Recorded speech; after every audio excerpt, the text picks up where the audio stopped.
Émission spéciale depuis Rancard, le Festival des Arts en Essonne, au domaine départemental de Chamarande.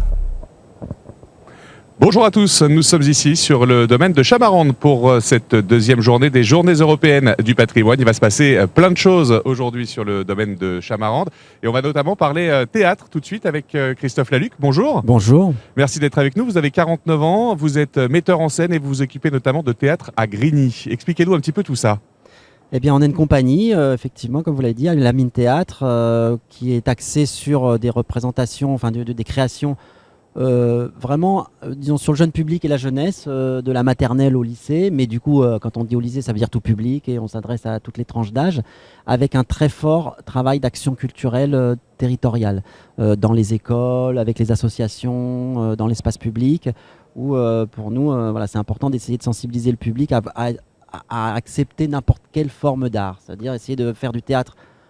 J'aime bien la formule de Vitesse, d'Antoine Vitesse, qui disait élitaire pour tous, donc de pouvoir proposer des choses exigeantes, contemporaines, et se dire que les gens ne sont pas plus bêtes que les autres, n'importe qui est capable de recevoir l'art, et du coup pour ça on fait des actions de sensibilisation, des rencontres de proximité, de familiarité avec les artistes.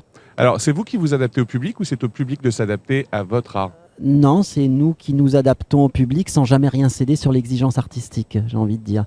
C'est-à-dire qu'on choisit, alors on le fait par exemple avec une action qui s'appelle le théâtre au bus. On va à la rencontre de la population en bas des tours ou ici, là on est dans les campagnes, etc. Et on présente des extraits de nos spectacles. Et puis on rencontre après les gens pour leur en parler, etc. Là, ce qu'on fait aujourd'hui, par exemple, si je peux en parler 2 minutes, on a un spectacle qui s'appelle Vol entre les deux, qui est une adaptation du mythe d'Icare où Dédale invente des ailes pour son fils en lui disant va pas trop près du soleil, ne va pas trop bas, vole entre les deux. Et c'est un spectacle dans lequel on fait participer des enfants. Mais alors, on travaille en vrai pendant 6 mois dans une classe et après on joue le spectacle et les enfants jouent sur le plateau avec les acteurs professionnels. Là, ce qu'on fait ici à Chamarande et dans d'autres villes, c'est qu'on on invite les enfants à faire leur baptême d'acteur, à venir pendant 20 minutes dans le théâtre au bus, travailler avec une danseuse contemporaine, un artiste sur leurs petites répliques qu'ils ont à dire, le mouvement dans l'espace. Et puis après, on fait rentrer les parents et pendant 5 minutes, ils voient le spectacle qu'on leur a préparé en une demi-heure. Sachant que le théâtre au bus, c'est un bus qu'on a équipé en théâtre avec des lumières, de la musique, tout équipé. On rentre dedans, c'est comme un petit théâtre. Donc en 20 minutes, vous créez un acteur ? En 20 minutes, on leur propose un baptême d'acteur, comme on fait effectivement un saut en parachute et on fait un baptême d'acteur. Je ne sais pas si ça en fait un parachutiste de faire un baptême de parachute, mais en tout cas, c'est cette idée-là. Oui. Comment s'articule au quotidien justement votre travail pour sélectionner les pièces, pour les monter, pour les présenter derrière ? C'est énormément de travail, je suppose ? Alors, l'inspiration, elle vient exactement du territoire sur lequel on habite. Enfin, pour moi, en tant qu'acteur, c'est pas d'un seul coup, tiens, aujourd'hui je vais monter Shakespeare, tiens, aujourd'hui c'est vraiment de la discussion avec les gens, avec les jeunes, beaucoup, puisque je vous dis, on travaille avec les jeunes, sur un territoire particulier où j'aime bien faire des cafés citoyens, des débats. Enfin, le moment de discussion entre artistes et public et population, pour moi, est fondamental.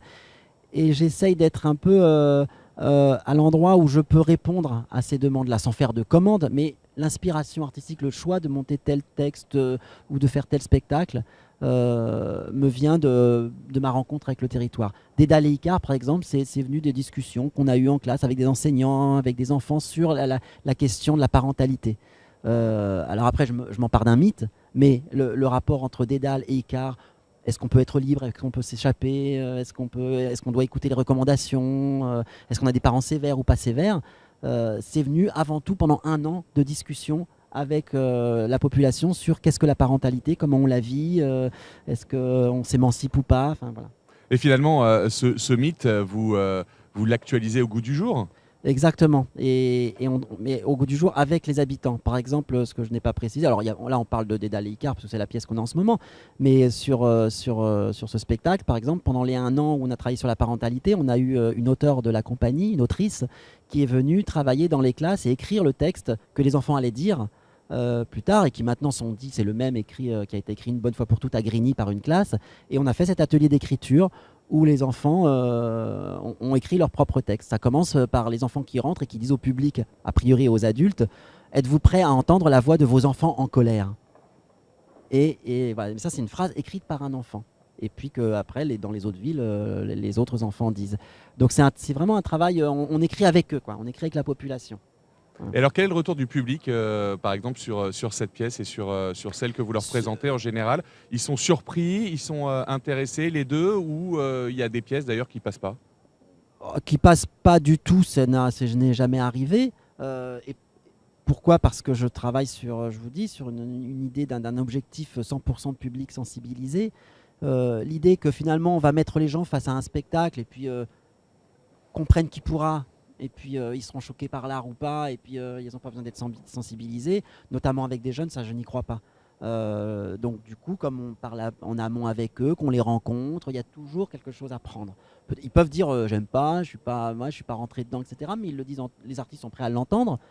Et puis le public est prêt aussi à parler, à discuter. Tiens, j'ai pas compris ce moment-là. Ah, par contre, j'ai adoré le moment de la danse. Tiens, ce texte-là m'a bouleversé. L'autre, ah bah non, je suis pas rentré dedans, j'ai rien compris.